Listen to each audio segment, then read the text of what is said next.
Kaya ng ilog yan. Nakakagod pumunta ako ng ilog. Hindi ko nagkakakanta.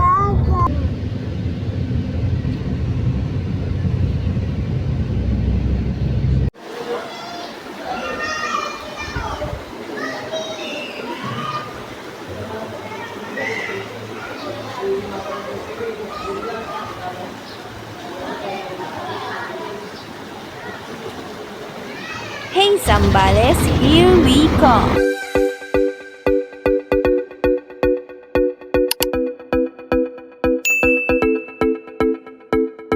Hello, hi mga nay! Madaling araw pa lang gising na ako para maggayak at magasikaso ng mga gagamitin namin sa aming pag-alis. Kaya etong at kahit madilim pa, nagigib na ako ng tubig para nga panligo namin. Kahapon maghapon bago yung araw na to, napakalakas nga ng ulan. Kaya naman todo dasal talaga ako na sana nga ngayong araw wag umulan. Nung mga oras na to, 3:45 na nga. Talagang in-screen record ko para makita nyo nga yung tunay na oras. At pag-akyat ko, galing nag-igib, ginising ko na nga rin agad yung mga bata para makapagkape at makapagtinapay. Hindi naman kasi pwedeng walang laman yung tiyan nila kapag bumiyahe kasi baka mabigla nga sila sa lamig dahil madaling araw nga yung alis namin at aircon yung sasakyan namin. Dahil mga bata nga yung kasama ko, medyo natagalan kami sa pag-prepare at medyo inumaga nga kami sa pag-alis. Past 5 AM na nung kami nakasakay sa bus. Bago nga pala kami bumiyahe, pinainom ko nga agad si kuya ng Bonamin. Dalawa nga agad yung pinainom ko sa kanya kasi medyo sukahin nga siya sa biyahe. Medyo umuulan-ulan nga rin habang nakasakay kami sa bus kaya naman todo dasal talaga ako na sana kapag bumaba kami sa bus walang ulan. Kahit kasi may dala kaming payong, kawawa pa rin yung mga bata kapag inabot kami ng ulan at sila'y mababasa. Tapos sasakay pa rin kami ulit sa aircon. Sasakay sa aircon, ano yun, umaandar?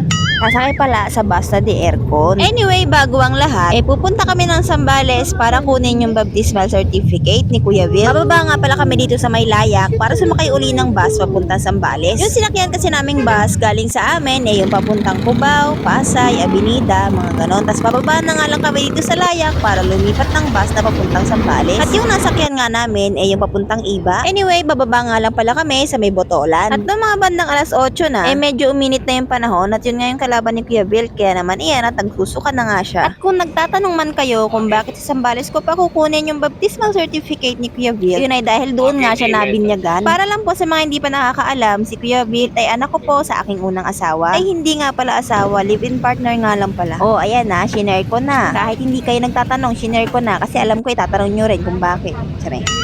Grade 6 na kasi si Kuya Will this year. Grade 4 pa lang lagi na siyang nasasama sa listahan ng mga magpapakumpil. Yun nga lang, alam niyo naman ng mga nakakaraang taon talaga namang nasushort kami sa aming budget. Kaya hindi nga namin maisingit yung pagpunta sa Zambales para makuha yung kanyang baptismal. Kaya naman ngayon na meron akong trabaho talagang pinush ko na makapunta rito sa Zambales habang wala pang pasok kasi naman kapag kapasukan na hindi ko na nga siya maisasama para makita yung kanyang mga kamag-anak. Syempre para makita na rin yung kanyang tatay kasi mula nung naghiwalay kami hindi pa nga sila nagkikita. Kung bakit, wag nyo na pong itanong. Ayoko po mag-comment. Masyado naman na po kasing personal, kaya sa amin na lang po yun. Sinama ko na nga rin pala yung dalawang bulinggit, kahit nung una, tumatanggi nga si Bossing na isama ko, gawa ng puro bata yung kasama ko, at ako nga lang mag-isa yung mag-aasikaso sa kanila. Kaya lang, chance na rin kasi nila to para makagala, kasi nga hindi naman kami madalas umalis ng bahay, at saka wala pa naman kasi silang pamasahe, kasya naman kami dun sa dalawang upuan at nakakaupo si Kuya Bon sa gitna, habang kandong ko naman si Bunso. Hindi ko naman kako sila isasama kung hindi ko kaya magbiyahe na kasama ay puro bata, at saka sanay naman na ako kasi dati yung trabaho ni Bossing sa dinalupihan at linggo-linggo nga nagpupunta kami doon para siya bisitahin. At alam nyo ba, hindi ako nagsisisi na sinama ko sila kahit nakakapagod kasi naman bawat view na makita ko talaga naman napapawaw sila kahit na pinagtitinginan kami ng mga tao sa bus. Walang paglagyan yung tuwa ko habang nakikita nila yung mga view. Kahit na sobrang ingay namin talaga namang hinayaan ko na lang sila kasi naman ganun talaga kapag hindi naman madalas naglalabas ng bahay. Anyway, mga alas 10 ng umaga nakarating na nga kami dito sa Botolan at dumiretso na nga rin kami sa simbahan para kunin yung aming pakay. At madali naman nga kami nakakuha ng baptismal certificate kasi naman dala-dala ko pa yung resibo nung nagpabinyag kami. At hindi na sila nahirapang hanapin yung record ni Kuya Will. Ayun nga't hindi ko mapigilan si Bunso na magsisigaw dyan dahil naririnig niya yung sarili niya at nag-e-echo. After namin makuha yung baptismal certificate ni Kuya Wilt, sinundo nga kami ng kanyang tita at dumiretso kami dun sa bahay ng kanyang tatay. Dito na nga rin kami nananghalian at nagpahinga ng konti bago kami dumiretso sa San Antonio kung saan naandoon naman yung iba niyang tita at yung kanyang lola. Ayan nga pala yung kanyang tatay. Hindi ko na po ipapakita yung mukha kasi baka ibas nyo pa.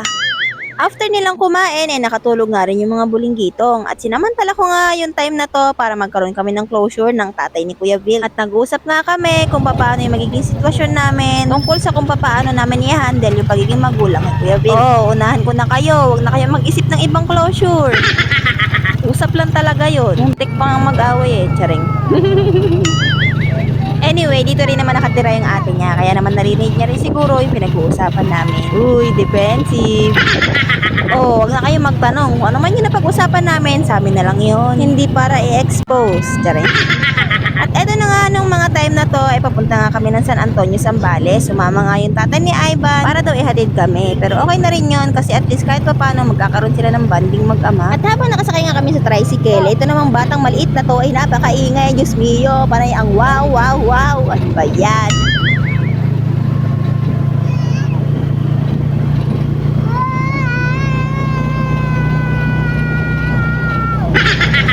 Sinasaway ko naman yan, pero kahit gustuhin ko man sawayin at patahimikin, ay talaga namang may isip mo rin na bata at na-amaze nga sa kanya nakikita, kaya naman hinayaan ko na din.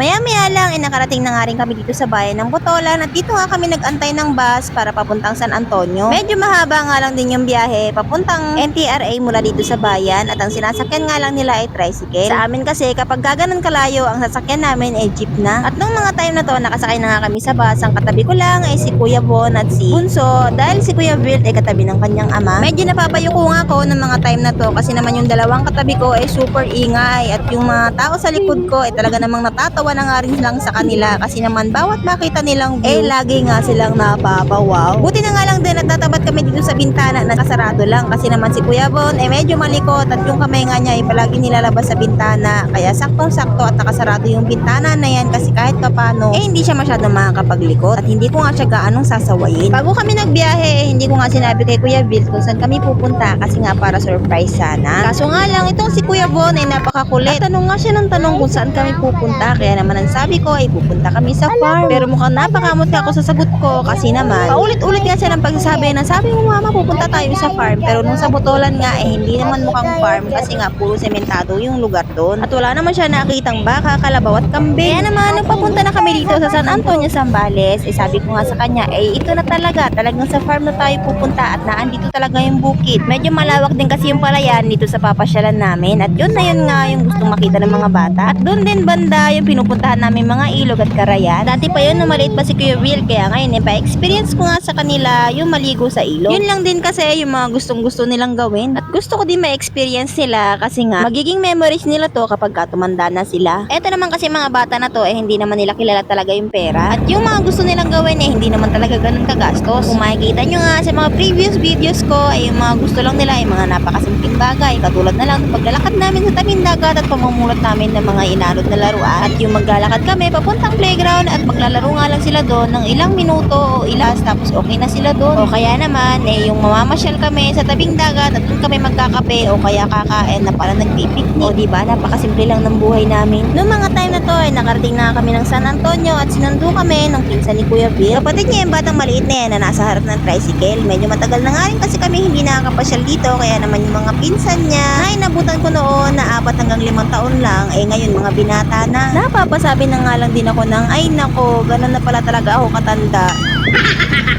Papunta na nga pala kami rito sa bahay ng kanyang tita at kanyang lola. Pero tatapusin ko na muna tong video na to dito. See you sa part 2. Thank you for watching.